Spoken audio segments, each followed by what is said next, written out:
My mom said, "We regret you." Now I regret nothing. Some secrets are buried so deep, they take decades to surface. But when they do, they reshape everything you thought you knew about love, family, and your place in the world. What my mother whispered to my sister that night wasn't meant for my ears. But it changed everything. Hit like and subscribe if you've ever been underestimated by your own family. My name is Adriana Sinclair. I am 32 years old, and I live in Portland, Oregon. For most of my life, I believed that love was conditional. That approval had to be earned, and that I was somehow fundamentally lacking in whatever quality made other people worthy of unconditional acceptance. I carried this belief like a stone in my chest, never questioning why it felt so heavy, never wondering if perhaps the weight wasn't mine to bear. I grew up in a house where silence was a language all its own. My parents, Margaret and David Sinclair, spoke in glances, in subtle shifts of expression, in the way they would pause before saying my name, as if they had to remind themselves I existed. My younger sister, Vivian, floated through our childhood like a golden butterfly, collecting praise and affection with an ease that seemed as natural as breathing. She was the sun around which our family's orbit revolved, and I was some distant, forgotten moon, present but rarely acknowledged. The pattern established itself early. When Vivian took her first steps, my parents filmed every wobbly movement, their voices bright with encouragement. When I had mastered walking months earlier, the moment passed without ceremony. When Vivian spoke her first word, "Mama," my mother wept with joy. My first word had been "book," which earned me a distracted nod and a comment about how I was always so serious. School brought no reprieve from this dynamic. Parent-teacher conferences became exercises in comparison. Mrs. Henderson would praise my academic achievements. I was consistently at the top of my class, but my parents' responses were measured, polite, lacking the genuine pride that lit their faces when discussing Vivian's social popularity or her role in the school play. I learned to translate their language. "Celeste is very focused," meant she's not as charming as her sister. "She's quite independent," meant she doesn't need us the way Vivian does. I threw myself into my studies with the desperate hope that excellence might earn me the recognition I craved. I won academic awards, earned a full scholarship to college, graduated summa cum laude with a degree in environmental engineering. Each achievement was met with the same polite acknowledgement, the same measured pride that somehow managed to feel like disappointment. Meanwhile, Vivian's mediocre grades were excused with fond indulgence. "She's just more of a people person," my mother would say, as if intellectual curiosity and social skills were mutually exclusive. The favoritism wasn't subtle, but it was consistent enough that I learned to accept it as the natural order of things. Vivian got the bedroom with the better view, the bigger closet, the newer furniture. When family photos were arranged on the mantelpiece, she occupied the center, while I was relegated to the edges, sometimes partially obscured by a lamp or decorative object. During family gatherings, relatives would coo over Vivian's latest boyfriend or career change, while my steady promotion at the environmental consulting firm where I worked was met with brief congratulations before the conversation inevitably returned to my sister. I told myself I didn't mind. I convinced myself that I preferred the shadows, that I was more comfortable with independence than attention. I built a life that was mine alone, a successful career developing sustainable water systems for developing communities, a beautiful apartment filled with books and plants, a small circle of genuine friends who appreciated my quiet strength. I found purpose in my work, satisfaction in solving complex problems, peace in my solitude, but the stone in my chest never disappeared. It was always there, a constant reminder that something fundamental was wrong with me, some essential quality that made me unworthy of the easy, unconscious love that seemed to flow so naturally toward everyone else. The revelation came on a Tuesday in November, during what was supposed to be a routine family dinner. I had driven down from Portland to my parents' house in Salem for my father's birthday. The evening had followed its usual script, polite conversation about work and weather, my mother fussing over Vivian's latest relationship drama, my father asking cursory questions about my projects while his attention wandered to the television. Vivian had arrived late, as always, full of apologies and dramatic stories that somehow managed to make her tardiness seem charming rather than inconsiderate. She swept into the dining room wearing a flowing dress that made her look like she'd stepped out of a romantic movie, her blonde hair catching the light from the chandelier. My mother's face transformed when she saw her, the careful politeness dissolving into pure joy. "There's my beautiful girl," she said, rising to embrace Vivian as if they hadn't seen each other in months rather than days. I had been there for 3 hours, helping with dinner preparation, setting the table, listening to my father's work stories with genuine interest. But Vivian's arrival was the moment the evening truly began, the moment my parents came alive. Dinner proceeded as expected. My career updates were received with polite nods, while Vivian's tales of her struggling art career were met with enthusiastic encouragement and offers of financial support. I had recently led a team that designed a water purification system for a village in Guatemala, something I was genuinely proud of, but the story was cut short when Vivian mentioned needing money for new art supplies. "Of course, sweetheart," my mother said immediately. "How much do you need?" I excused myself early, claiming fatigue from a busy week at work. My parents accepted my departure with the same polite interest they showed everything about me, but they barely looked up from their animated discussion with Vivian about her upcoming gallery showing, an event I hadn't been told about, much less invited to. I should have left immediately, should have driven home to Portland and added this evening to the long list of family disappointments I carried. But I had forgotten my jacket in the living room, and as I quietly retrieved it, I heard voices from the kitchen where my parents and Vivian were cleaning up. "She's just so intense," Vivian was saying, her voice carrying that particular note of exasperated affection that people use when discussing difficult relatives. "Everything has to be so serious with her. She can't just relax and enjoy things." "Your sister has always been that way," my father replied. "Even as a child, she was so focused, so determined to prove something." "I worry about her," my mother said, and for a moment, my heart lifted. Here was the concern I had craved, the maternal anxiety that had always been reserved for Vivian. But then she continued, and her words hit me like a physical blow. "I've always felt guilty about Adriana," she said, her voice dropping to a whisper that somehow carried clearly across the house. "She wasn't planned, you know. We were so happy with you, Vivian, our perfect little family. And then." She paused, and I could hear the weight of years in that silence. "We regret having her. I know that sounds terrible, but it's true. She changed everything, made everything more complicated. She's always been so needy, so desperate for attention." The room spun around me. 32 years of questions suddenly had their answer. The distance, the measured responses, the constant feeling that I was somehow too much and not enough at the same time, it all made perfect, devastating sense.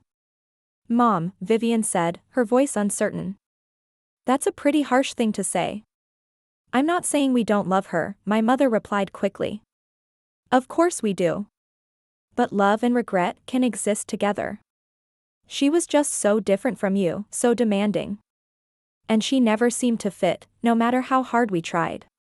I stood frozen in the doorway, my jacket clutched in hands that had gone completely numb.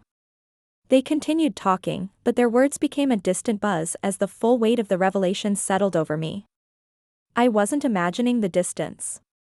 I wasn't being overly sensitive or reading too much into small slights. I was genuinely unwanted, a disruption to the perfect family narrative they had created. I left the house without saying goodbye, drove home to Portland in a state of shock numbness that felt like being underwater. The familiar route passed in a blur of streetlights and shadows, and I found myself in my apartment with no clear memory of the journey. That night, I sat in my living room surrounded by the life I had built despite them, and I felt something shift inside me. The stone in my chest was still there, but its weight had changed. Instead of pressing down on me with shame and self-doubt, it had transformed into something harder, more purposeful.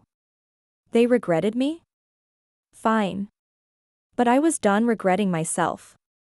The next morning, I called in sick to work for the first time in 3 years. I spent the day in a strange, crystalline clarity, as if the shock had burned away years of accumulated doubt and revealed the truth beneath. I wasn't the problem. I had never been the problem. I was simply the inconvenient reminder that their perfect family wasn't as perfect as they wanted to believe. Over the following weeks, I began to see my entire life through this new lens. Every interaction, every family gathering, every carefully measured response took on new meaning. The pattern wasn't my imagination or my fault, it was their choice. Their failure, their loss, but rather than collapse under this revelation, I found myself standing straighter. I had spent 32 years trying to earn something that was never going to be given. I had twisted myself into smaller and smaller shapes, hoping that if I just needed less, achieved more, caused fewer problems, I might finally be worthy of the easy love they gave Vivian. Now I understood that the problem wasn't my worthiness, it was their capacity to see it. 3 months passed before I saw them again. Christmas was approaching, and the annual family gathering loomed like a familiar obligation. In previous years, I would have spent weeks preparing, choosing gifts carefully, arriving early to help with preparations, staying late to clean up. I would have endured the subtle slights and obvious favoritism with practiced grace, telling myself that family was family, that love was complicated, that I was probably being too sensitive. This year was different. I arrived exactly on time, bringing no gifts except a bottle of wine that I had picked up at a gas station. I hugged my parents with the same polite warmth they had always shown me, asked about their health and work with genuine but detached interest. When Vivian made her inevitable dramatic entrance, 30 minutes late, arms full of expensive presents, stories spilling out of her like confetti, I watched my parents' faces transform with their familiar joy, and I felt nothing but a calm, analytical interest. It was fascinating, really, to observe the dynamic from this new perspective. The way my mother's voice became animated when speaking to Vivian, the way my father's attention focused completely when my sister told her stories. The way they hung on her every word while my own contributions to the conversation were met with distracted nods. During dinner, Vivian announced that she was thinking of moving to New York to pursue her art career more seriously. My parents immediately began discussing how they could help, offering financial support, connections, even the possibility of purchasing an apartment for her.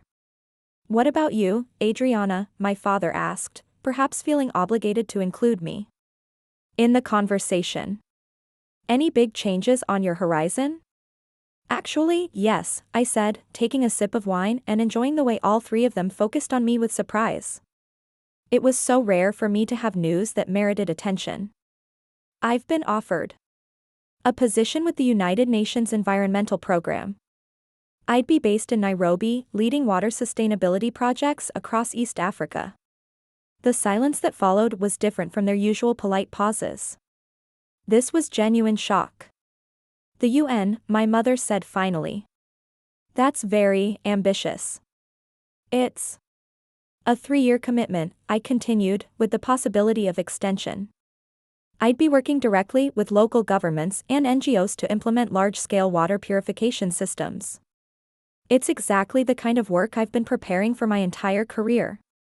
"But Nairobi," Vivian said, wrinkling her nose. "Isn't that quite far?" I almost laughed.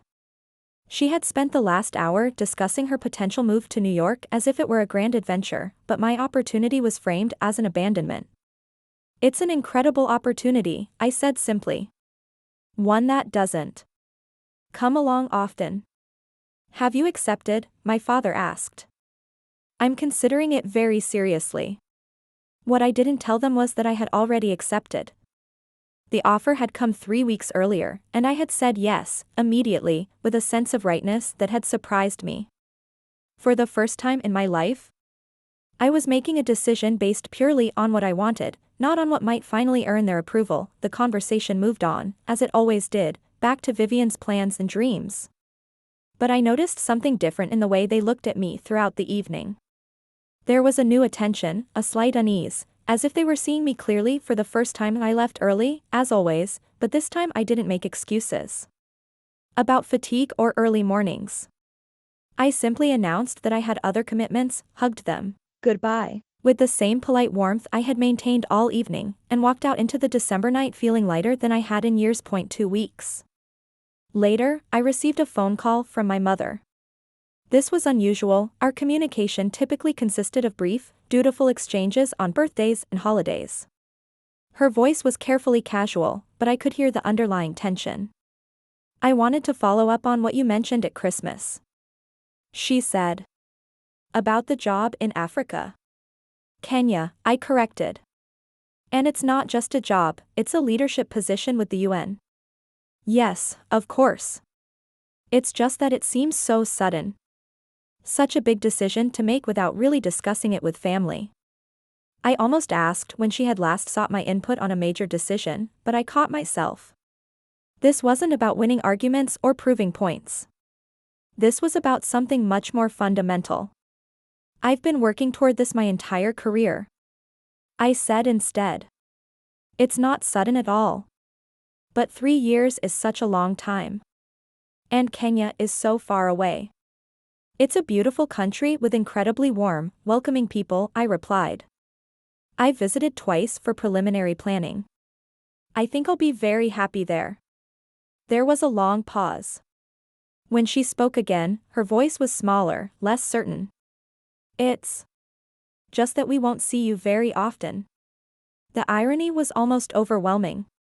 For 32 years, they had made it clear that seeing me was more obligation than pleasure. Now, faced with the prospect of my absence, there was something approaching loss in her voice. No, I agreed. You won't. I could have said more. I could have pointed out that they barely saw me now, despite living in the same state. I could have mentioned that I wasn't invited to Vivian's gallery showing, that weeks passed without any contact from them, that I had learned to expect nothing and was rarely disappointed. But there was no point in cataloging grievances. The truth was simpler and more powerful. I was choosing to leave, and their opinion of that choice was no longer relevant to my decision. The conversation ended awkwardly, with promises to discuss this more, that we both knew were empty. But something had shifted, some fundamental balance of power that had defined our relationship for decades. Over the following weeks, I received more attention from my family than I had in years. Suddenly, there were phone calls, text messages. Even an invitation to lunch from Vivian. They wanted to understand my decision, to talk through my plans, to make sure I wasn't running away from something. The attention I had craved my entire life was finally mine, but it came with a bitter irony. They were interested in me now only because I was leaving, because I had finally done something that disrupted their comfortable family narrative. For the first time, I was the one making headlines, the one whose choices demanded their focus, but it was too late. The revelation in my parents' kitchen had changed something fundamental in me. Their love, when it finally came, felt hollow because it was motivated by fear rather than genuine affection. They weren't reaching out because they had discovered my worth, they were reaching out because they had realized I might actually leave. I handled their sudden attention with the same polite grace I had learned from them over the years. I answered their questions, accepted their invitations, listened to their concerns with patient neutrality. But I gave them nothing real, nothing vulnerable, nothing that could be used to manipulate me into staying. The dynamics of our conversations revealed everything I needed to know about how they truly saw me. They couldn't understand why I would choose professional fulfillment over family proximity. They couldn't grasp that I might actually want to build something meaningful rather than simply existing in the margins of their lives. Most tellingly, they couldn't imagine that I might be happy without their approval. But don't you want to settle down? My mother asked during one of our newly frequent phone calls. Find someone, start a family? The question revealed the depth of their blindness. I had been in a relationship for 2 years with Marcus, a fellow engineer who shared my passion for sustainable development and my love of quiet evenings spent reading and planning. I had mentioned him dozens of times, but they had never shown interest in meeting him or learning about our relationship. In their minds, I was still the awkward, needy child who couldn't possibly attract genuine love. I have found someone, I said gently. Marcus and I are very happy together. He's actually excited about the opportunity in Kenya. He's looking into consulting opportunities there. The silence on the other end of the line was telling. They had never bothered to learn enough about my life to know about the relationship that had become central to my happiness. As my departure date approached, the family's efforts to keep me became more desperate.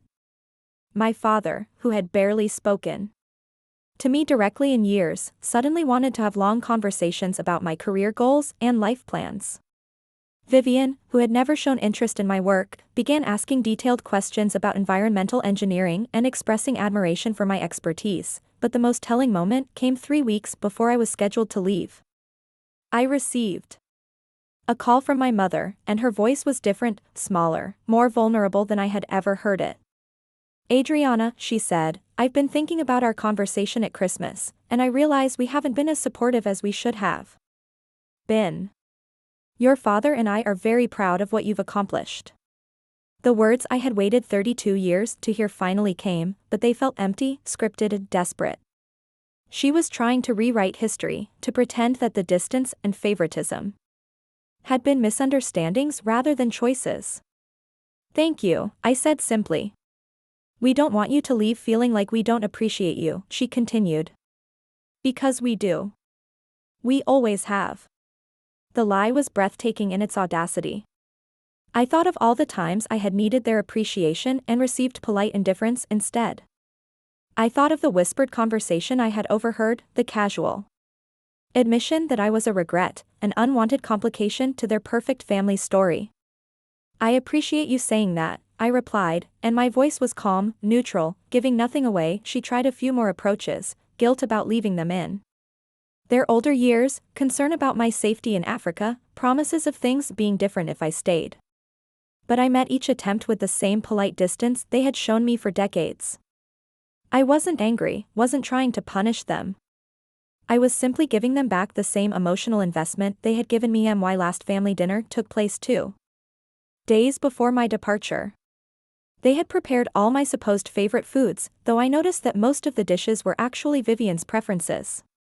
The conversation was stilted, full of forced enthusiasm and carefully avoided topics. Near the end of the evening, as we sat around the dining room table with dessert plates growing cold between us, my father cleared his throat in the way that signaled an important pronouncement. Adriana, he said, I want you to know that this will always be your home. No matter how long you're gone, no matter what happens, you'll always have a place here. The words were meant to be generous, reassuring, but they revealed the fundamental misunderstanding that had always existed between us. They still saw this as a temporary rebellion, a phase I would eventually outgrow. They couldn't conceive that I might actually prefer my new life to the one they were offering. Thank you, I said, because it was the only response that wouldn't lead to an argument later. As we were saying our goodbyes, my mother pulled me aside. Her eyes were bright with unshed tears, and for a moment, she looked genuinely bereft. I know we haven't always been perfect parents, she said, her voice trembling slightly. But we love you. I hope you know that. I looked at her, really looked at her, and saw a woman who had never understood that love without respect, without genuine interest, without basic acknowledgement of worth, wasn't really love at all. She had convinced herself that obligation and love were the same thing, that showing up physically was equivalent to showing up emotionally. I know you love me the way you're able to, I said finally, and the careful phrasing was deliberate.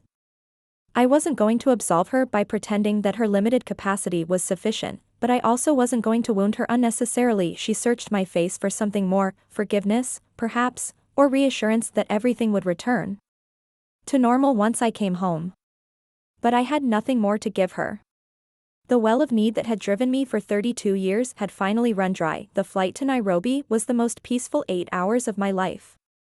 As the plane climbed above the clouds and the familiar landscape of Oregon disappeared below, I felt something I had never experienced before, complete freedom from other people's expectations. I settled into my seat with a book about Kenyan history and a sense of anticipation that had nothing to do with seeking approval.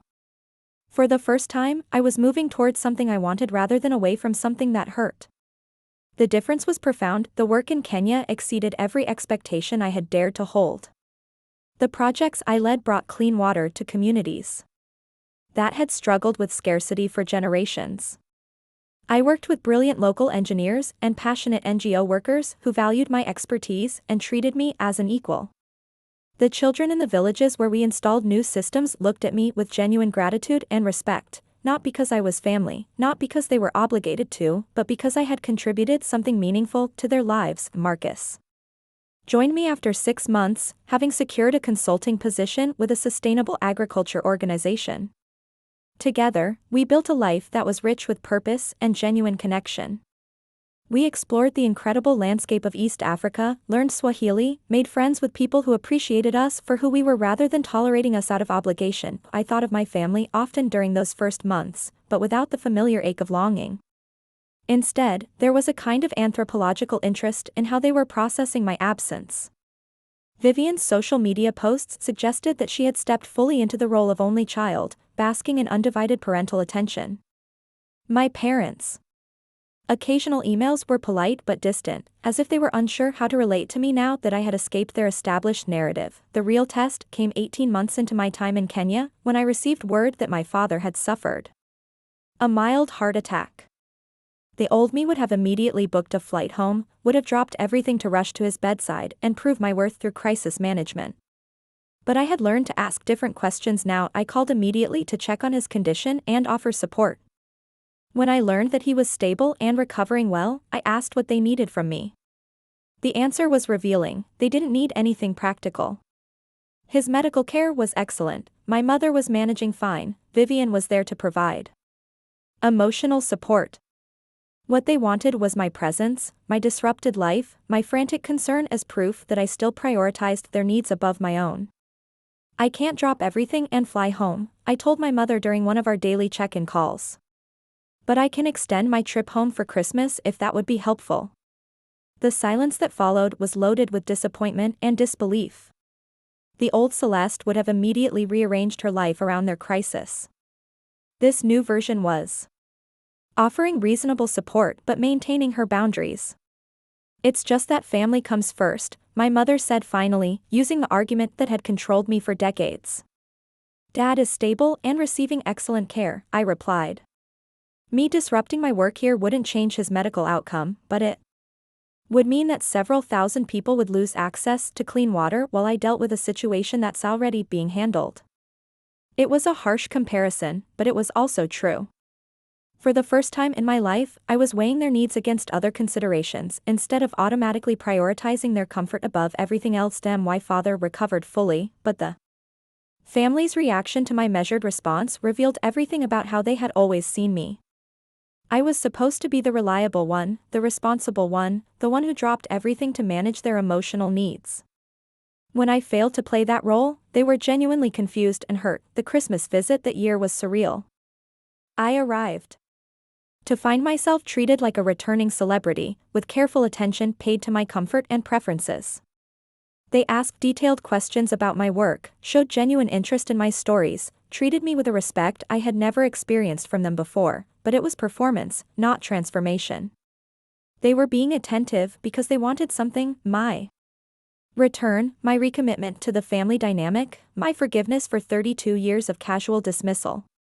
When it became clear that I wasn't interested in resuming my old role, the attention began to feel strained, desperate. The most revealing moment came during a family dinner when Vivian casually mentioned that she had been seeing a therapist.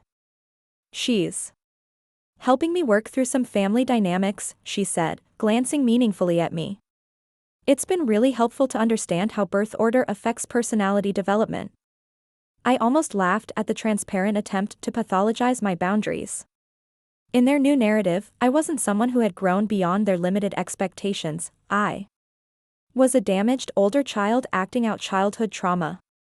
It was a neat way to avoid examining their own behavior while positioning themselves as victims of my unreasonable demands for respect. That's wonderful, I said sincerely. Self-reflection is always valuable. But I didn't take the bait. I didn't defend my choices or explain my motivations. I had learned that people who were determined to misunderstand you would find a way regardless of how clearly you communicated. The visit ended cordially but with an underlying tension that everyone felt but no one acknowledged.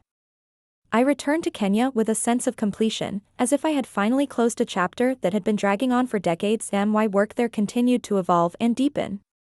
By the end of my third year, I had led the implementation of water systems, serving over 50,000 people across 4 countries.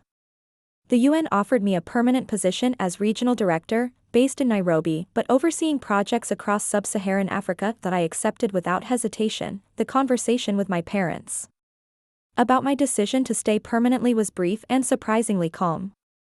They had finally understood that I wasn't coming home, wasn't resuming my role in their family narrative, wasn't available to be the reliable daughter who existed in the margins of their attention. "We'll miss you," my mother said, and for the first time, I believed her. But it was the miss of habit, of familiar patterns, not the deep grief of losing someone whose presence had brought joy. "I'll miss you too," I replied, and that was also true. I missed the family I had always hoped we could be, the parents who might have celebrated my achievements instead of tolerating them, the sister who might have seen me as an ally instead of competition, but I didn't miss the reality of our relationship. I didn't miss the constant feeling of inadequacy, the careful management of their moods, the exhausting effort to earn something that should have been freely given. Marcus and I married in a small ceremony in Nairobi, surrounded by the colleagues and friends who had become our chosen family. We live-streamed the ceremony for my parents and sister, and they watched with polite smiles and appropriate congratulations. But even on my wedding day, I could see that they were struggling to understand how I had built such a rich, fulfilling life so far from their influence. The years that followed brought deep satisfaction and genuine happiness. My work expanded to include policy development and international cooperation initiatives. Marcus and I traveled extensively, had incredible adventures, built a partnership based on mutual respect and shared values. We bought a beautiful house in Nairobi with a garden where I grew vegetables and flowers, hosted dinner parties for our international group of friends, created a life that was entirely our own. Contact with my original family settled into a comfortable pattern of holiday calls and birthday emails. They updated me on their lives with the same polite interest they had always shown, and I responded with similar courtesy. The desperate phase of trying to win me back had passed, replaced by a kind of resigned acceptance of my choices, but the most profound change was internal. The stone in my chest, that constant weight of unworthiness that had shaped my first 32 years, had finally dissolved completely. I woke up each morning knowing that I was exactly where I belonged, doing work that mattered, surrounded by people who valued me for my authentic self rather than the role I played in their lives. I thought often about the night I overheard my mother's whispered confession. "We regret having her." The words that had initially devastated me had ultimately set me free. They had shattered the illusion that if I just tried harder, needed less, achieved more, I might finally earn the uncomplicated love that flowed so easily to Vivian. But here's what my mother didn't understand when she whispered those words: regret is a choice, and I had made a different one. I didn't regret the childhood that taught me self-reliance. I didn't regret the years of emotional distance that forced me to develop internal strength. I didn't even regret the painful revelation that had finally shown me the truth about our family dynamics. Most importantly, I didn't regret leaving. Every day in Kenya reinforced that decision. Every project completed, every friendship formed, every moment of genuine happiness proved that I had chosen correctly. 5 years after my departure, I received an unexpected package from my mother. Inside was a photo album filled with pictures from my childhood, images I had never seen before, moments that had been forgotten in drawers and boxes. While Vivian's photos held places of honor on mantels and walls, there was a note tucked inside. "I found these while cleaning out the attic. I thought you might want them. You were such a serious little girl, but look how determined you were, even then."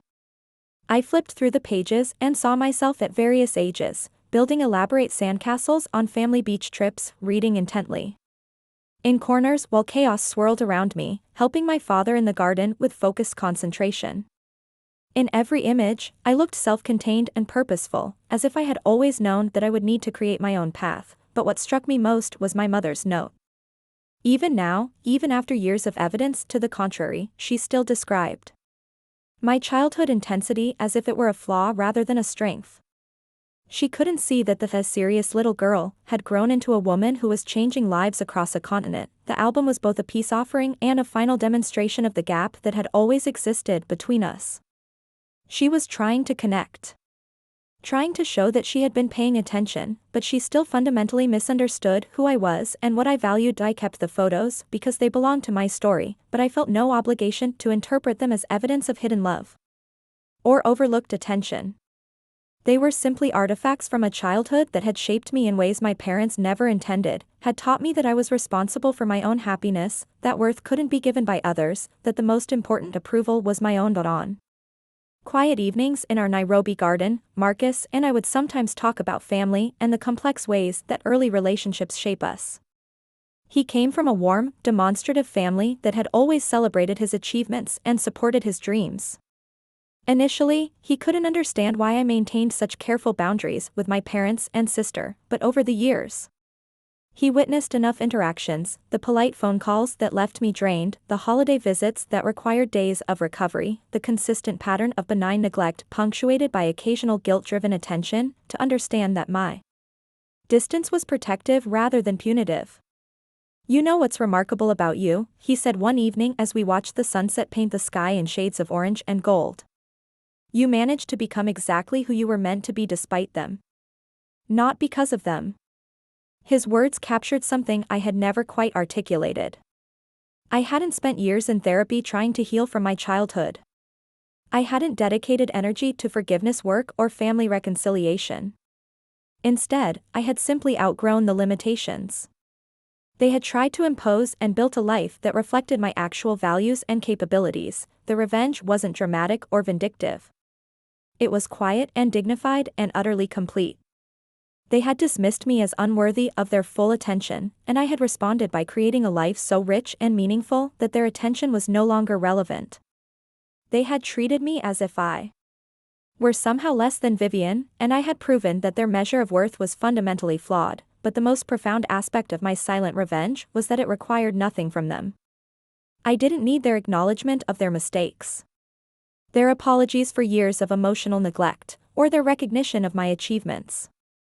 My happiness was completely independent of their opinions, their approval, or their regret. Sometimes I wondered if they had learned anything from my departure, if my absence had prompted any self-reflection about their parenting or their family dynamics. But ultimately, their growth or lack thereof was their responsibility, not mine. I had given them 32 years of eager attempts to earn their love. I wasn't going to spend any more time trying to teach them how to give it. The final vindication came 7 years after I left Oregon, in a form I never could have predicted. I was invited to speak at a United Nations conference on sustainable development, representing the East Africa Regional Office's achievements in water security initiatives.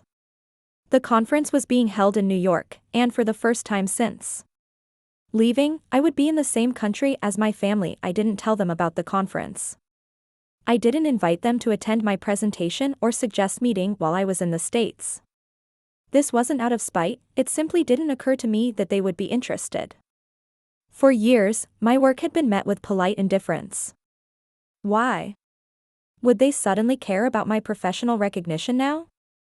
But my presentation was live-streamed, and somehow, I suspect through social media connections we still shared, word reached them that I was speaking at the UN about the projects I had been developing in Kenya. I discovered this when I received a text from Vivian during my layover in London. "Just watched your UN presentation.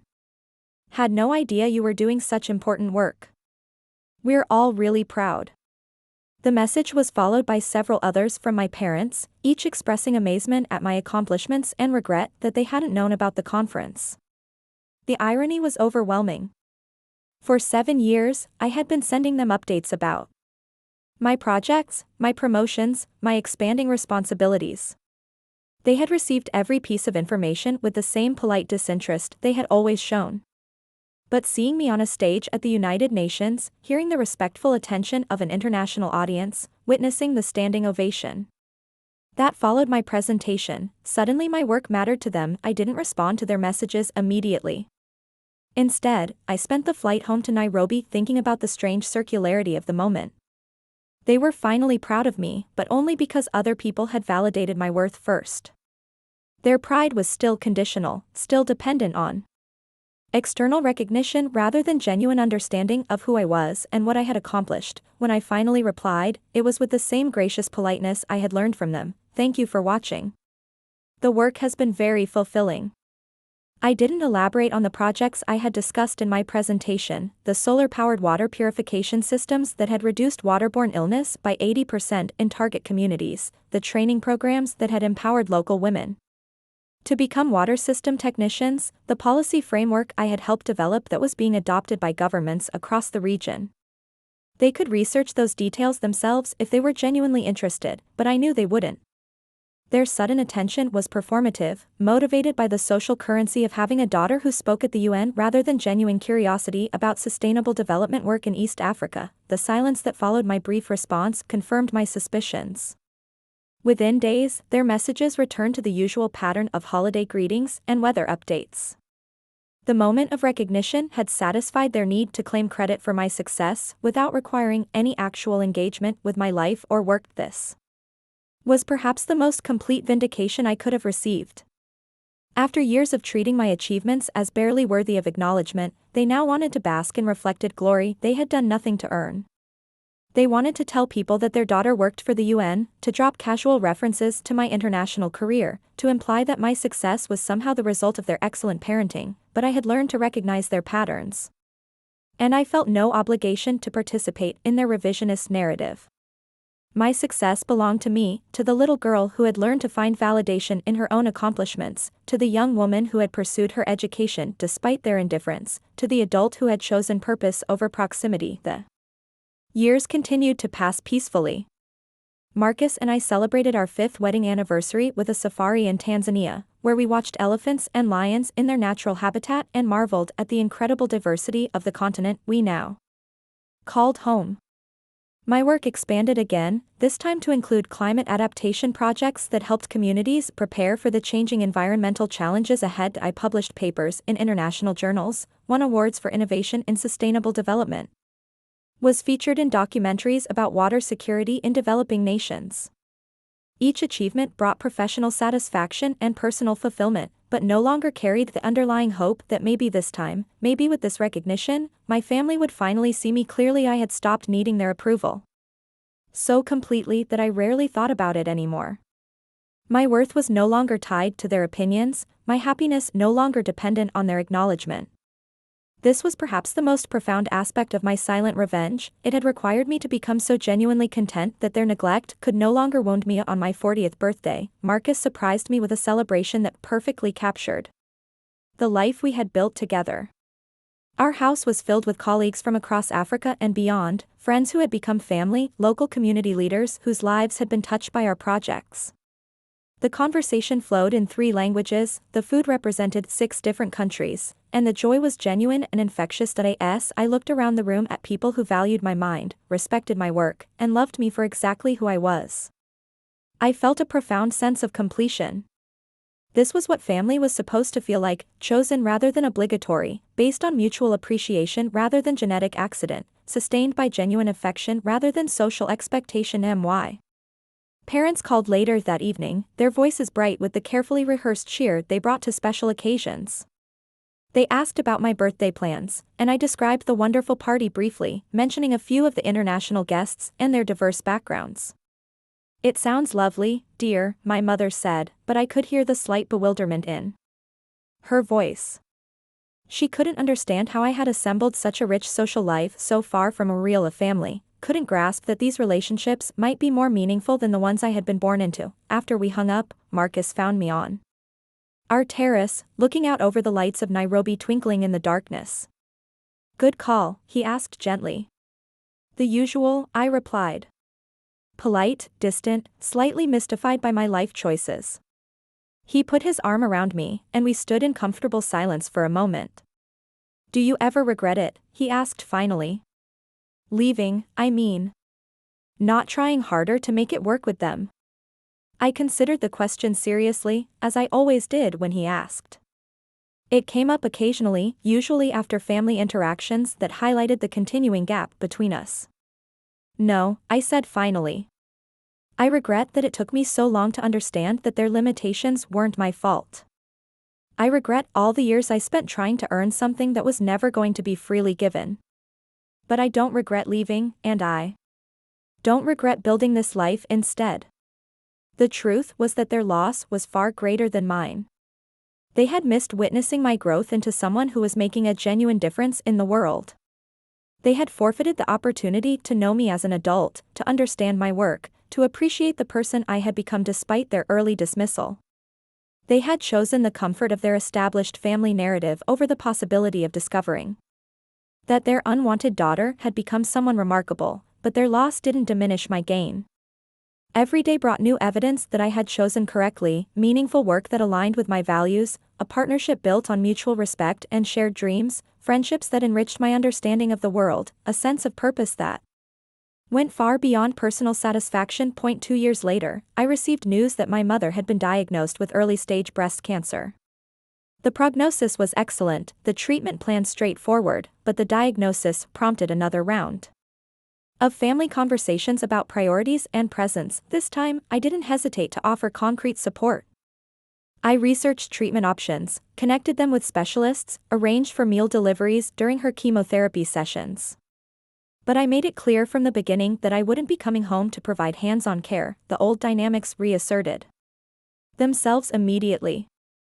Vivian positioned herself as the devoted daughter, dramatically rearranging her life to provide emotional support and practical assistance. My parents praised her sacrifice and dedication while treating my financial and logistical support as somehow less meaningful than physical presence, but I no longer needed their recognition to know the value of my contributions. I had learned to measure my own worth by my own standards rather than their approval. The fact that they couldn't appreciate the kind of help I was uniquely positioned to provide said more about their limitations than mine. My mother recovered fully, as expected, and life returned to its normal patterns. The crisis had provided another opportunity for them to demonstrate their unchanged priorities, and for me to practice the boundaries I had established. Neither side emerged disappointed because neither side expected anything different. It was around this time that I began to understand the true nature of my silent revenge. It wasn't about punishing them for their failures or proving that they had been wrong about me. It was about creating a life so rich and fulfilling that their opinion of it became irrelevant. They had spent my childhood and young adulthood making it clear that I was somehow insufficient, too serious, too demanding, too different from what they wanted in a daughter. I had spent years trying to change myself to fit their expectations, to become someone they could love easily and unconditionally, but the revenge lay in discovering that their expectations were flawed, their measure of worth inadequate, their vision of family deeply limited. I hadn't needed to become different to be worthy of love. I had needed to find people capable of recognizing the worth that had always been there. The projects I led in Kenya brought clean water to hundreds of thousands of people. The policies I helped develop influenced environmental protection across multiple countries. The young engineers I mentored went on to lead their own initiatives, expanding the impact far beyond what I could accomplish alone. This was the work that gave my life meaning, the contribution that justified my existence, the legacy I wanted to leave. Their regret at having me had led them to miss witnessing the creation of something genuinely valuable. My refusal to accept their limited vision had allowed me to discover my actual potential. Marcus and I recently celebrated our 10th wedding anniversary with a trip to Victoria Falls, where we stood at the edge of one of the world's natural wonders and marveled at the power of water to carve beauty from stone over time. It seemed like an appropriate metaphor for the life we had built together, patient, persistent, ultimately magnificent. As we watched the mist rise from the falls and felt the spray on our faces, I thought about the long journey that had brought me to this moment. From the serious little girl who found comfort in books and solitude, to the young woman desperate for parental approval, to the adult who had learned that the most important validation comes from within, the revenge was complete. But it had required no vindictive action, no dramatic confrontation, no attempt to make them pay for their early dismissal. It had simply required me to stop accepting their evaluation of my worth and start living according to my own values. They had said they regretted having me, but I regretted nothing. Not the childhood that taught me self-reliance. Not the years of distance that forced me to develop internal strength. Not the painful revelation that finally freed me from seeking their approval. And certainly not the decision to build a life that reflected my actual potential rather than their limited expectations. In quiet moments, when Marcus and I sit in our garden watching the African sunset paint the sky in impossible colors, I sometimes think about the different ways people define family. For my parents, family was about obligation and proximity, about maintaining established roles regardless of how poorly they fit. For me, family had become about choice and appreciation, about people who saw my authentic self and chose to build a life alongside it. The colleagues who celebrated my professional achievements, the friends who valued my perspective, the communities that welcomed my contributions, the husband who loved me not despite my intensity but because of it. This was the family I had created in response to their rejection. And it was more beautiful than anything I could have imagined during those lonely years of seeking their approval. The story of my silent revenge is ultimately a story about the power of walking away from people who cannot see your value, and walking toward a life that reflects your actual worth.